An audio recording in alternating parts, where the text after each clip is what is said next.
तमाम सामीईन को अस्सलाम वालेकुम। आज की कहानी। एक पुराना शहर था जहां तंग गलियों में जिंदगी की चहल पहल बसती थी। बाजारों में रंग बरंगी दुकानें, खुशबुओं से भरे खानों की दुकानें और लोगों की हलचल इस शहर को जिंदा दिल बनाती थी। इसी शहर के कोने में एक लड़की रहती थी जिसका नाम लैला था।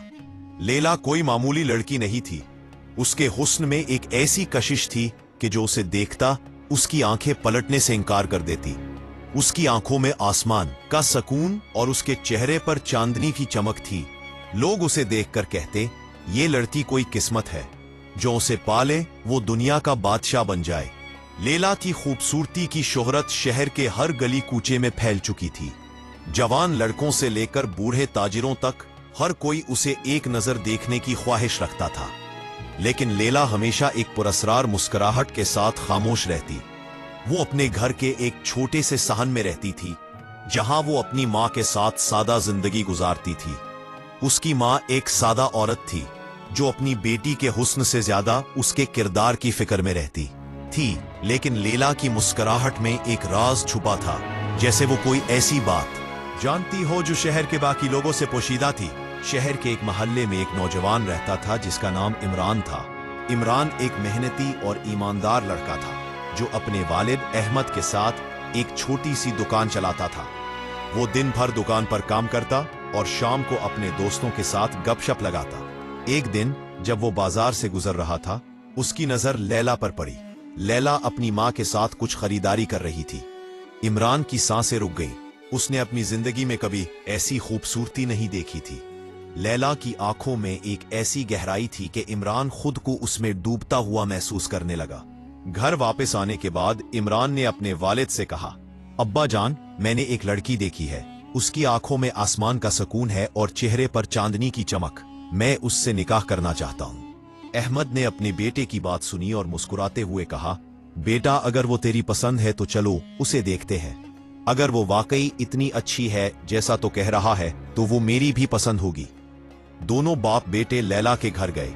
जब लैला उनके सामने आई तो अहमद की आंखें भी उसके हुस्न के सहर में गिरफ्तार हो गई। लेकिन उसकी मुस्कुराहट में एक अजीब सी चमक थी जो अहमद के दिल में ख्वाहिश का तूफान उठाने लगी। उसने अपने बेटे की तरफ देखा और कहा, इमरान, ये लड़की तेरे लिए नहीं तो अभी नादान है, जज्बाती है। इस जैसी लड़की के लिए अक्ल चाहिए, तजर्बा चाहिए, जैसा कि मेरे पास है। इमरान हैरत से अपने बाप की तरफ देखने लगा।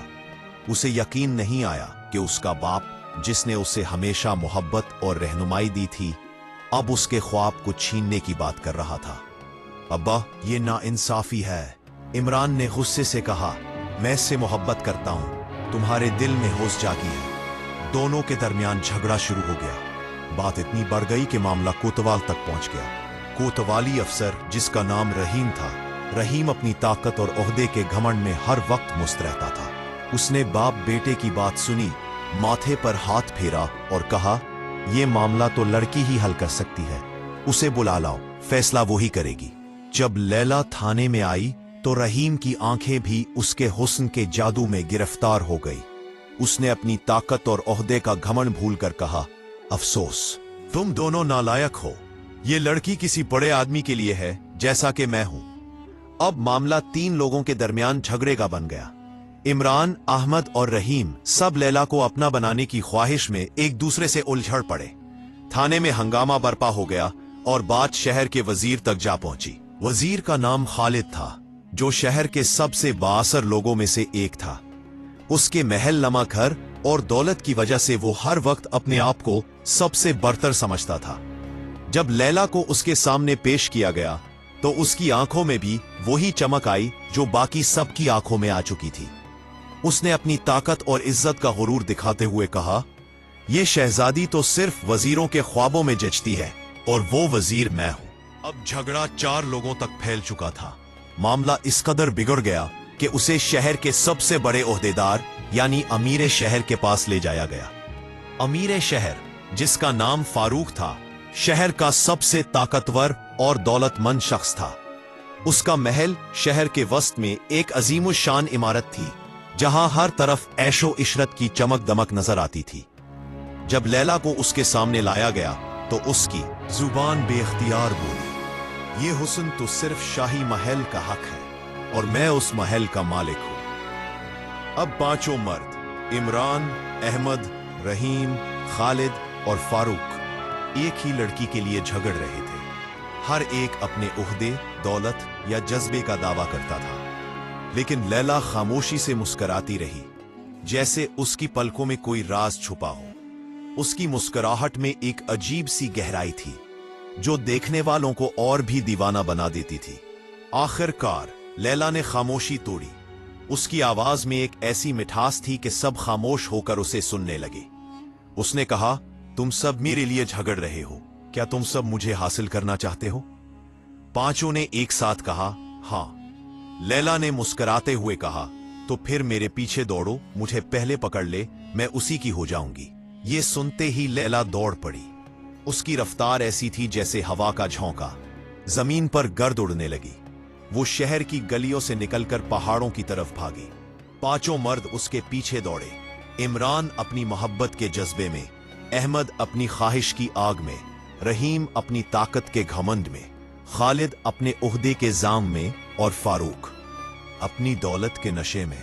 सब के सब दीवानगी की हालत में थे, जैसे उनका होश उड़ चुका हो। लैला पहाड़ों से गुजरी, दरिया के किनारों से भागी और फिर एक घने जंगल में दाखिल हो गए। पांचों मर्द उसके पीछे थे, लेकिन उनकी सांसें अब फूल रही थी। उनके पांव लड़खड़ा रहे थे, लेकिन लैला की चमक उन्हें रुकने नहीं दे रही थी। अचानक जंगल के बीच एक गहरी और अंधी खाई आई। लैला ने फिरती से खुद को बचा लिया और खाई के किनारे खड़ी हो गई। लेकिन पांचों मर्द जो उसके पीछे अंधेपन में दौड़ रहे थे, इस खाई में गिर गए। नीचे गहरा अंधेरा था, जहां से कोई आवाज वापस नहीं आती थी। सन्नाटा था और हमेशा की खामोशी। लैला खाई के किनारे खड़ी हुई और नीचे देखकर बोली, जानते हो मैं कौन हूं? उसकी आवाज गूंजी और फिर वो कहने लगी, मैं दुनिया हूं। मैं वो फरेब हूं जिसके पीछे हर इंसान अंधा होकर दौड़ता है, अपनी आखिरत, अपना दीन, अपना रब भूलकर। और अंजाम? ये गहराई जहां से वापसी नहीं।